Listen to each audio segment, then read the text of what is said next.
Have you ever wondered what happens to condiments on a sinking boat?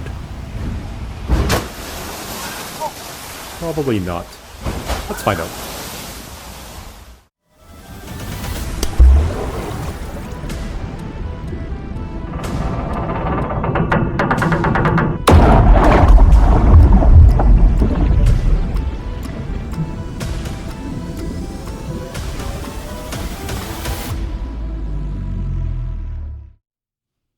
Hello. On today's episode, we're going to take a break from all the calculations because, well, math is hard. Instead, we're going to try and implode these condiments. Because, once in a while we just need to balance things out. Kind of like fried chicken and coleslaw. I'm actually curious myself as to what actually happens when these drop into the ocean. If you think about it, it's actually a realistic scenario that's played out many times over on sinking boats, inside fridges, coolers, and cabinets. And it's never been captured on camera before, so why not try it out? Let's give it a shot.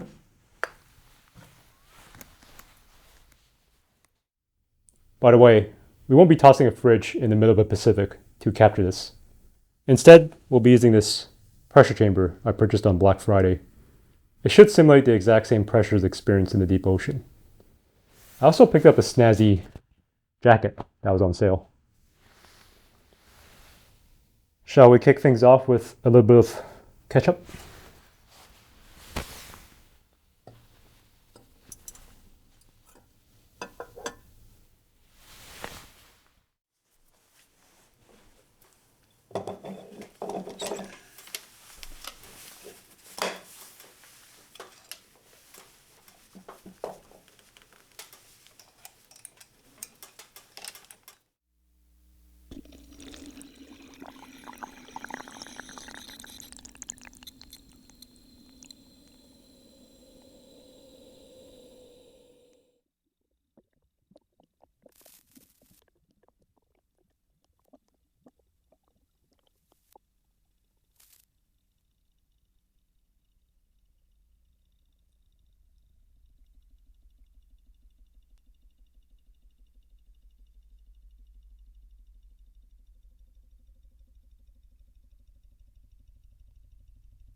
At 421 meters, the first crack was heard, followed by a second at 647 meters.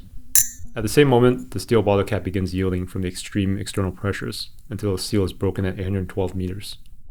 Firing a jet of water at 2600 psi, equalizing the pressure on both sides.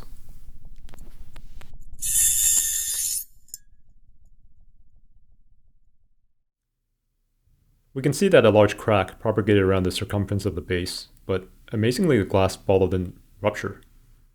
This was a first go at it, and I think the bottle was at its limit, so I'll revisit this again with a high-speed 4K camera. I'm actually quite surprised that it survived at such a great depth, but I guess they do have a reputation for making durable bottles, since they often get abused at restaurants.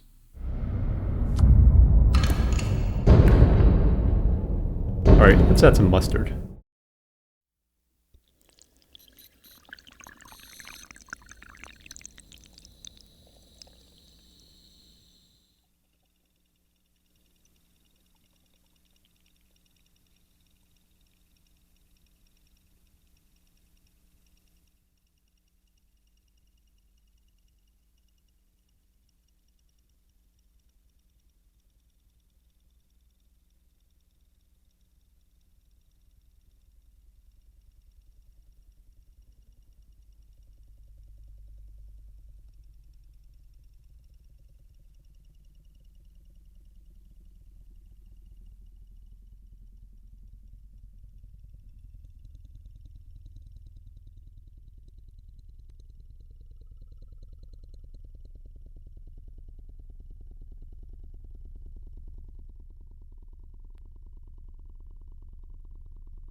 I bet some of you probably assumed that the mustard would squeeze out on its way down due to the hydrostatic pressure building up on the outside.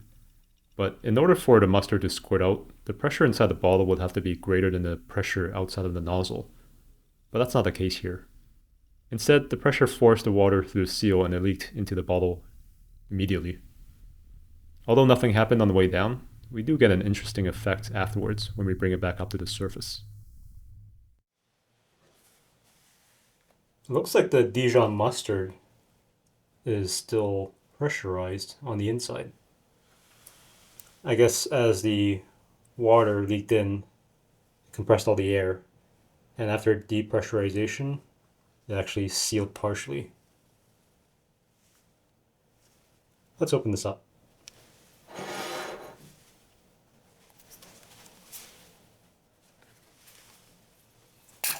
Ugh.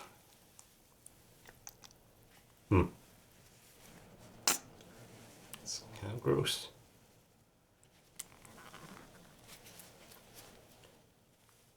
I think I can still use this. I'm gonna put this in the fridge.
It looks like we just discovered the answer to a brand new riddle.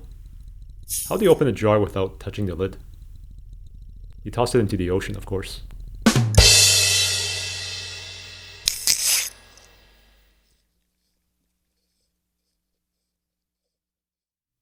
Can you imagine all these little jars and bottles popping and hissing in a galley of ships as they sink past 150 meters on its way down to the bottom?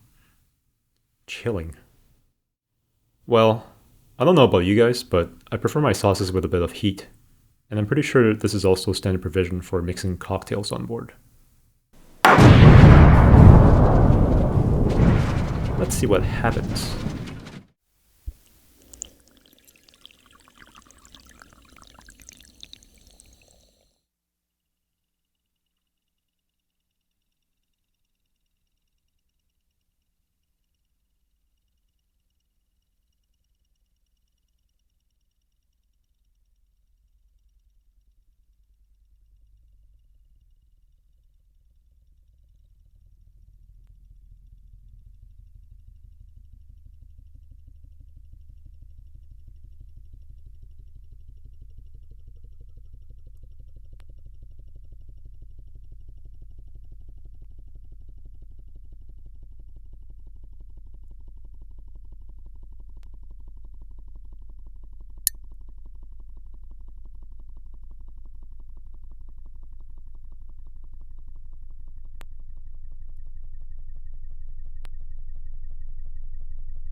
I'm sure most of you watching anticipated that the red plastic cap would buckle and break the seal, but it actually went much deeper than even I expected. To think there must be preserved Tabasco baubles out there laying on wreck sites all around the world. Alright, at 3.1 kilometers deep, I believe this is the deepest bottle implosion ever captured on camera.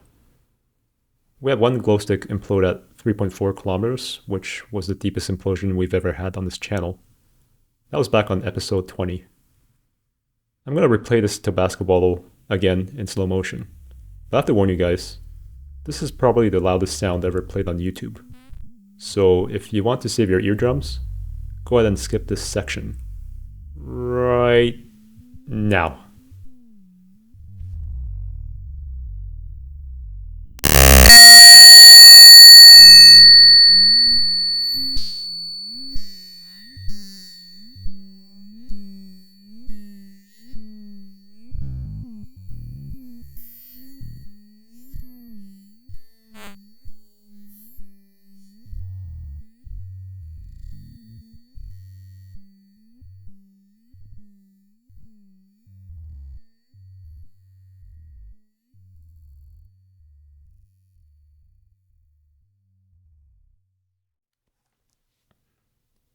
Here are the remnants of what's left.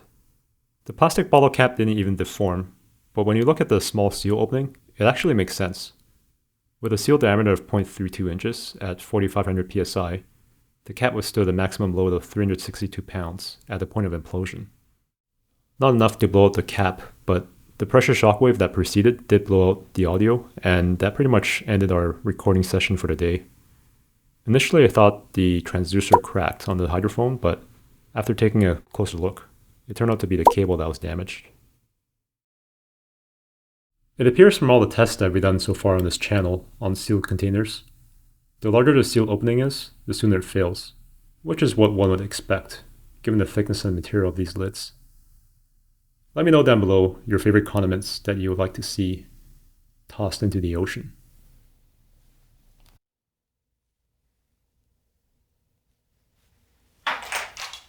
That's it for today's Saucy Implosions. If you haven't already, please crush the sub and turn on the bell notification